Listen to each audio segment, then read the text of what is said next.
Micromax Indian একটি brand অনেক বছর পরে আবারও কামব্যাক করেছে এবং কামব্যাক করার সাথে সাথে তারা কিন্তু চমকে দিয়েছে।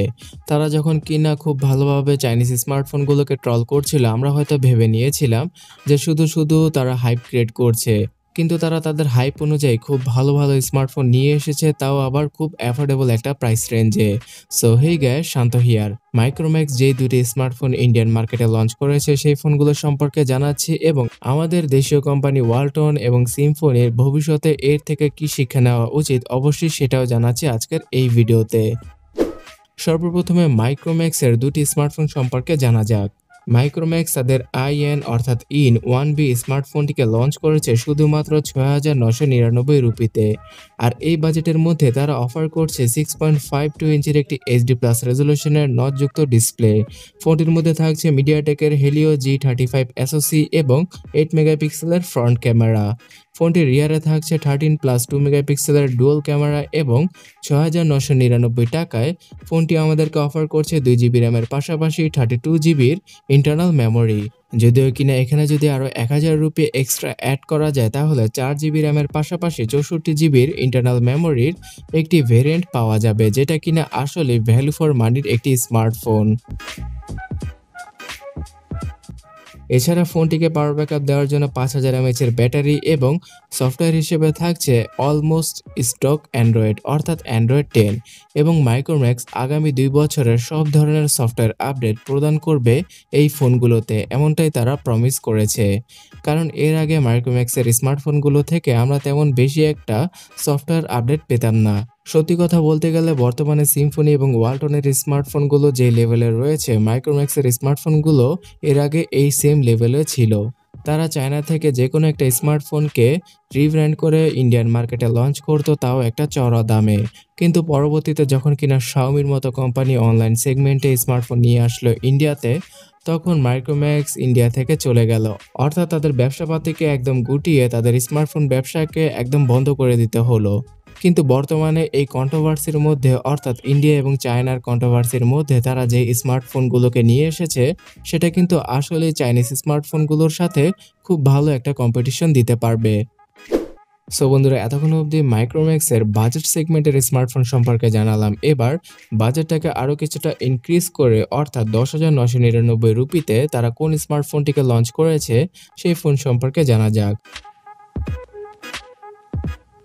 মাইক্রোম্যাক্স 10,999 রুপিতে ইন্ডিয়ান মার্কেটে তাদের ইন নোট 1 স্মার্টফোনকে লঞ্চ করেছে এবং এই ফোনটির মধ্যেও থাকছে দুটি ভেরিয়েন্ট।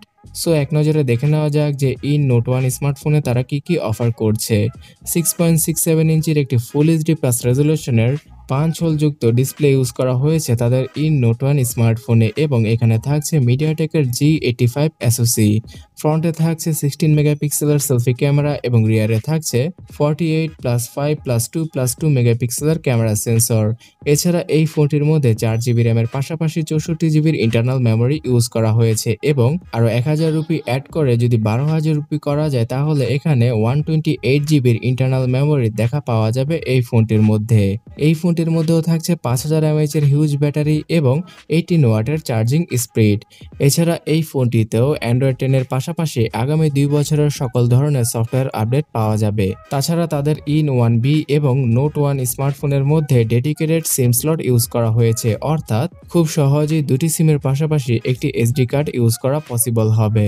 সো 128GBর যে ভেরিয়েন্টটা তারা লঞ্চ করেছে নোট 1 স্মার্টফোনের, সেটা হয়তো অনেকেই নেবেন না, বরঞ্চ 11,000 রুপিতে 4GB র্যামের পাশাপাশি 64GBর ইন্টারনাল মেমোরির স্মার্টফোনটা নেওয়াই খুব ভালো হবে, কারণ আপনারা SD কার্ডের সাহায্যে ইচ্ছামতো মেমোরিটাকে এক্সপ্যান্ড করতে পারবেন। তবে এই ফোনগুলোর মধ্যে কোন ধরনের প্রোটেকশন গ্লাস ইউজ করা হয়েছে সেই সম্পর্কে মাইক্রোম্যাক্স স্পেসিফিকভাবে কিছু জানায়নি। আর এই দুটি স্মার্টফোনের রিয়ার সাইডের ডিজাইনটা আপনারা দেখতেই পারছেন। পেছনে ইউজ করা হয়েছে প্লাস্টিকের ব্যাক প্যানেল এবং দুটি ফোনের বিল্ড কোয়ালিটিটা পুরোটাই প্লাস্টিকের, যেটা কিনা বাজেট অনুযায়ী অ্যাকসেপ্ট করতে পারি আমরা। এছাড়াও তাদের এই দুটি ফোনের মধ্যে ফিঙ্গারপ্রিন্ট স্ক্যানারকে ইউজ করেছে তারা, যেটা কিনা খুব ভালো একটি ব্যাপার। মাইক্রোম্যাক্স খুব ভালো একটা কামব্যাক করেছে সেটা বলাই যায় এবং যে স্পেসিফিকেশন তারা অফার করছে বাজেট অনুযায়ী সেটা অনেকটাই ভালো। আর এই ফোনগুলো আগামী 23 থেকে 26 নভেম্বরের মধ্যে ইন্ডিয়ান মার্কেটে অ্যাভেলেবল হয়ে যাবে। আর বাংলাদেশের মার্কেটে হয়তো অফিসিয়াল ভাবে মাইক্রোম্যাক্স আসবে না, কিন্তু আনঅফিসিয়াল ভাবে যদি ফোনগুলোর হাইপ অনেকটা বেশি থাকে তাহলে কিছু সেলার সেল করতে পারে এই ফোনগুলোকে।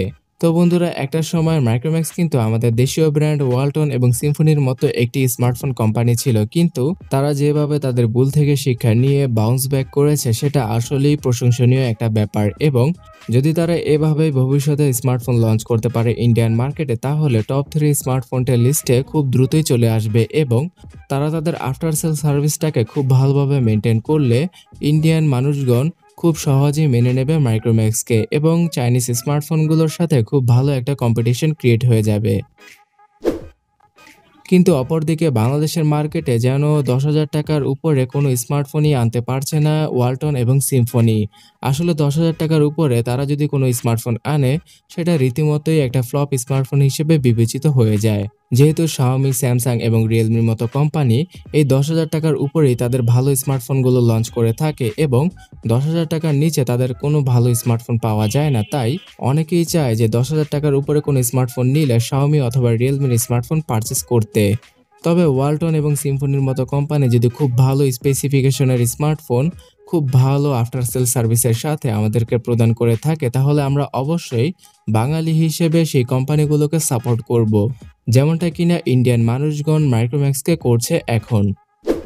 তো বন্ধুরা, পরিশেষে এটাই বলবো যে মিডিয়াটেকের A22, A25 এইরকম প্রসেসরগুলোকে বাদ দিয়ে সিম্ফনি আর ওয়ালটনের অবশ্যই উচিত হবে যে G80, G85 অথবা G90 প্রসেসরের সাথে তাদের স্মার্টফোনগুলোকে বাংলাদেশের মার্কেটে লঞ্চ করার। আগামী 2 বছরের সকল প্রকার সফটওয়্যার আপডেট প্রদান করতে পারে, তাহলে অবশ্যই বাংলাদেশের মানুষ সিম্ফনি এবং ওয়ালটনকে অ্যাকসেপ্ট করবে। তো বন্ধুরা, এই সম্পর্কে আপনার মতামতটা অবশ্যই আমাকে কমেন্ট করে জানাতে ভুলবেন না। আর ভিডিও ভালো লাগলে লাইক এবং সাবস্ক্রাইব তো করবেনই। তো ভালো থাকবেন, দেখা হচ্ছে পরবর্তী ভিডিওতে। টাটা।